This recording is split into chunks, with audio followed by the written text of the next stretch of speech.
plenty of evidence. What evidence? That's what I'm asking. That's what we've been trying to get at all this time. All right, and for me, the evidence is when I look at, and it's nothing new, guys. This is nothing new.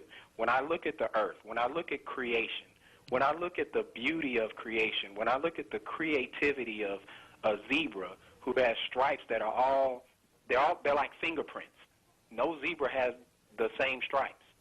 When I look at that intricate creativity, it points to an intelligent creator. Okay, here we go. Yeah. So when you look at the birds, look at the trees. And so you don't think that this is anything that could have possibly occurred by natural? No.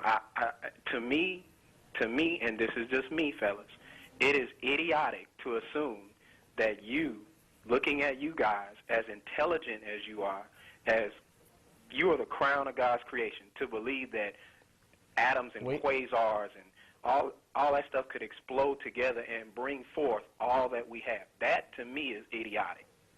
Except that we have explanations for a lot of how those things goes on. Yeah. And your position puts you in the problem of saying, okay, well, where did that creator come from? Okay, I mean, who created that thing? I mean, whatever creative force or whatever deity, and in your opinion, it is a deity. It's a God who is anthropomorphic. He has human qualities. He has human desires, needs, goals. He has a very human personality. Like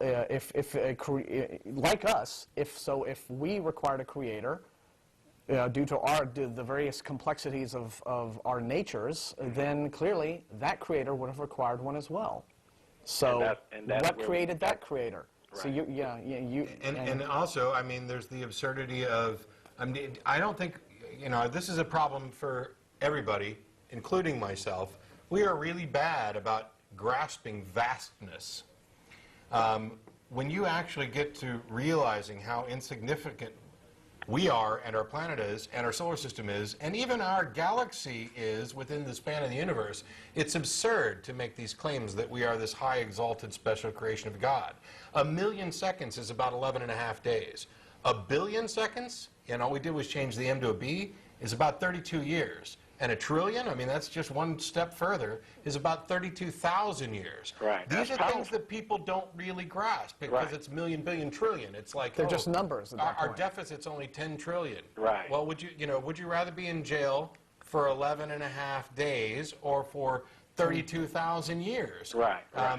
This is something John Allen Paulus has brought up over and over again with regard to innumeracy. I see what you're saying, and I think that what you're doing is what we talked about earlier. You want to make the universe comprehensible by projecting yourself, your humanity, upon it. It's what people have been doing for millennia. There's nothing really new about that.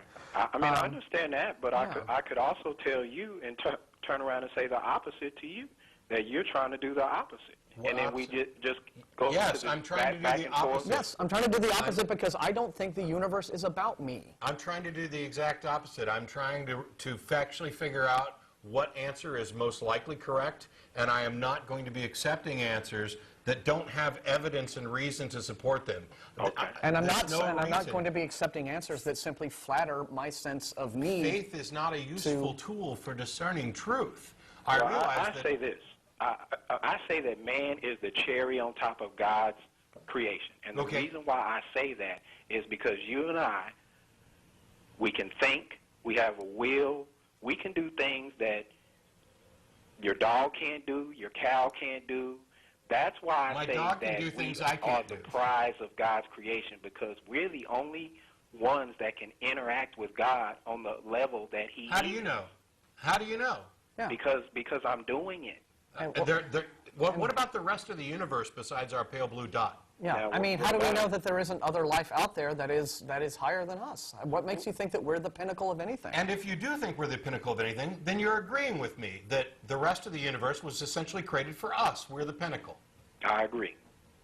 Okay. Well, then I think that you're doing what I described. You think the universe is about us, about you, and you are projecting yourself upon it you take to comprehend it.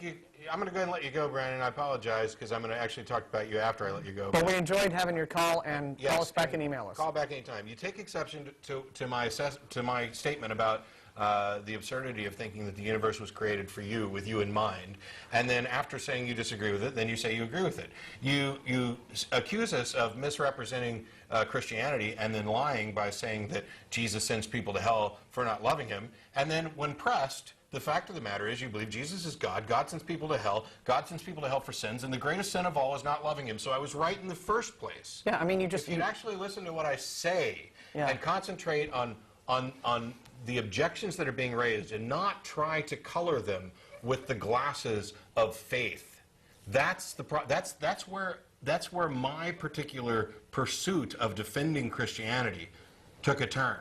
I actually cared whether or not my beliefs were true. I actually cared whether or not they could be justified. I wanted to investigate them, and I wanted to be as objective and fair about the analysis of evidence as I could. Not just whether or not the beliefs you had were comfortable. Yeah, or reinforce something that you had already decided you wanted to be true in order to make yourself feel special about your place in the universe. That said, if you're happy with who you are, great. If conversations with us has made you a stronger or better Christian, great. My only concern with people's religious beliefs are in how they affect other decisions they make, especially those decisions that affect other people. You are, not only are you entitled, but there's absolutely nothing we could do to change what the dictates of your conscience are. My concern, and the reason that I would advocate more and more people embracing reason and evidence and realizing that faith is not a tool for discerning truth, it is a tool for allowing people to accept falsehoods, that it can be used for anything to justify anything, and that the consequence of this, which we famously learned from Voltaire, is that when you can get people to believe absurdities, you can get them to commit atrocities. That is the thing. If you're fine and you love Jesus, and otherwise you're a perfectly reasonable person who encourages government neutrality, secular values, fairness, and doesn't try and impose upon the rights and freedoms of other people, fine. God love you. Yeah, but ultimately, Brandon, the problem that I kept having was when I asked you, okay, give a reason, explain why you believe these things instead of just cataloging what you did believe. And I understand you were trying to marshal your thoughts and everything. We never really got an answer from you above and beyond a rather verbose, long-winded explanation that you believe this stuff basically because you wanted to. So yeah, feel free to call back. Put in an email if you want. I'd be happy to talk to you. That seemed to me like your reason. It's just this is what you preferred to believe because it made you feel better about lots of stuff in your life.